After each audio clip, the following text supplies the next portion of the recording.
ఓరక్క కేపాలంటే ఉత్త మాటలు చెప్పేటోడు కాదు, చేతలల్లా చేసి చూపెట్టేటోడు అని నిరూపించనికే కావచ్చు. కేపాల్ సార్ అన్నంత పని చేసిండు కదా. మొన్ననే అన్నాడు, యుద్ధం ఆపేస్తా, శాంతి భద్రతల కోసం ఇండియా పాకిస్తాన్ నడుమ యుద్ధాన్ని ఆపనీకి నేను పాకిస్తాన్ పోతా అని అన్నాడు. ఉత్త అనుడే కాదు, ఇండియా పాకిస్తాన్ నడుమ యుద్ధం ఆపనీకే శాంతి చర్చల కోసం టర్కీ పోతుంటే ముంబై ఎయిర్పోర్ట్లో ఆపేసిరట. చూడుర్రి, ముంబై ఎయిర్పోర్ట్లో ఆపేసినాక కూడా ఉత్త ఊకుంటాడా? మా నోన్ కథ ఎట్లుందో పారి వీడియో చూడుర్రి. డాక్టర్ కేఏ పాల్ని టర్కీ వెళ్లకుండా ఆపుతున్నారు. అన్ని డాక్యుమెంట్స్ ఉన్నాయి, మీకు తెలుసు కదా.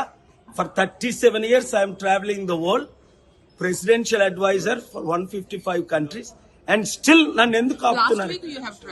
లాస్ట్ వీక్ నేను టర్కీలో ఉన్నాను. ఈ రోజు పాకిస్తాన్ వెళ్ళవలసింది యుద్ధం ఫోన్ ద్వారా ట్రంప్ గారు సెనేటర్స్ లీడర్స్ తో మాట్లాడిన తర్వాత వీళ్ళు ఆపుతున్నారు. మమత వస్తున్నారు, మా సన్ అలా అప్లోడ్ చేస్తున్నారు.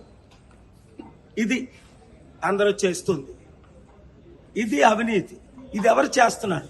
ఆగనట ఇన్నరా, ఎంత పోతా అన్నా పోనిస్తలేరట. అలా కొడుకు కూడా ఉన్నాడట ఎంబడి గాని ఆపేసిండట. చూసిరా పాల్సార్ కథ ఎట్లుందో. యుద్ధం ఆపేయనికి పోతుంటే పోనిస్తలేరట. ఇప్పటికే ఆ దేశంలో ఉన్నోళ్ళే బతకలేక వేరే దేశాలకు తట్టా బుట్టా చదువుకొని పోతుంటే నేనేందే పాలన్న నడుమిట్లా పోతా అన్నావు కదా, ఉత్తమం మీది మాటలకేదో చెప్తున్నాను అందరం అనుకున్నాం. కానీ గింత పని చేస్తామని ఎవ్వరం ఊహించలేదే పాలన్న. నీ తానా బానే కలలున్నాయి పో అని మాట్లాడుకుంటారట పాల్సార్ వీడియో చూసిన జనాలు.